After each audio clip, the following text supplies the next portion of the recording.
سورۃ قریش، بسم اللہ الرحمن الرحیم، لإلاف قریش إیلافہم رحلۃ الشتاء والصیف فلیعبدوا رب ھذا البیت الذی اطعمہم من جوع وآمنہم من خوف۔ قریش کو مانوس رکھنے کے لیے اللہ نے ان کے دلوں میں محبت ڈال دی، رحلۃ الشتاء والصیف، سفر کی سردیوں میں بھی اور گرمی میں بھی۔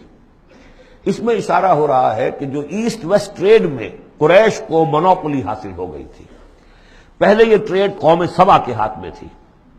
جبکہ عروج کا دور تھا یمن کا۔ تو ہوتا یہ تھا کہ ہندوستان سے اور جاوا اور ملایا اور سماٹرا، بورنیو اور چین سے سارا جو سامان تجارت آتا تھا وہ یمن کے ساحل پر، کیونکہ نہر سویس تو تھی نہیں۔ اب ایک طرف وہ ہے فار ایسٹ، ایک طرف ہے یورپ،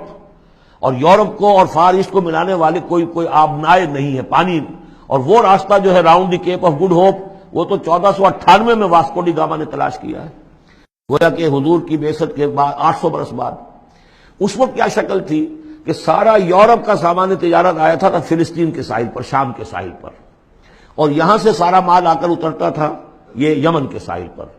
تو کچھ عرصے پہلے تک، تو کوئی 150-200 برس پہلے تک حضور سے یہ ساری تجارت یمنیوں کے ہاتھ میں تھی۔ یمنی قافلے لے کر چلتے تھے، یہاں سے اس مال کو لے گئے وہ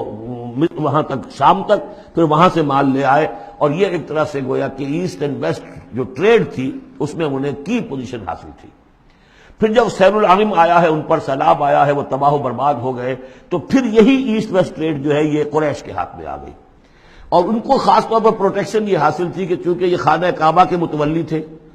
اور وہاں تمام قبیلوں کے بت رکھے ہوئے تھے، گویا کہ سب کے خدا ہاسٹیج تھے ان کے پاس، لہذا ان کے قافلے پر کوئی حملہ نہیں کر سکتا تھا،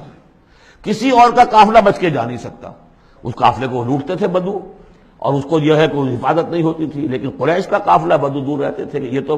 خانہ کعبہ کے متولی ہیں، اور اگر ہم نے ان کا قافلہ لوٹا یہ ہمارا بت اٹھا کے پھینک دیں گے باہر وہ خانہ کعبہ سے۔ اس لیے انہیں اس خانہ کعبہ کی وجہ سے وہ پوزیشن حاصل ہوئی کہ انہیں تمندری اور دولت مندی حاصل ہو گئی، اور پھر یہ ایسا کرتے تھے، سردیوں کے زمانے میں یہ اپنا چکر لگاتے تھے یمن کا، اور گرمیوں کے زمانے میں جاتے تھے شام کی طرف، فلسطین کی طرف، کیونکہ وہ گرم علاقہ ہے تو وہ سردیوں میں، اور یہ چونکہ زیادہ ٹھنڈا علاقہ تھا وہ گرمیوں میں۔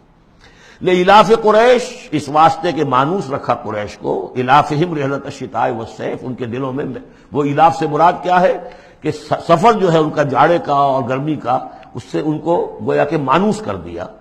فَلْيَعْبُدُوا رَبَّ هَذَا الْبَيْتِ، پس انہیں بندگی کرنی چاہیے، پرستش کرنی چاہیے اس گھر کے مالک کی، اس گھر کے رب کی۔ انہوں نے یہاں لا کے 360 بت رکھ دیے ہیں،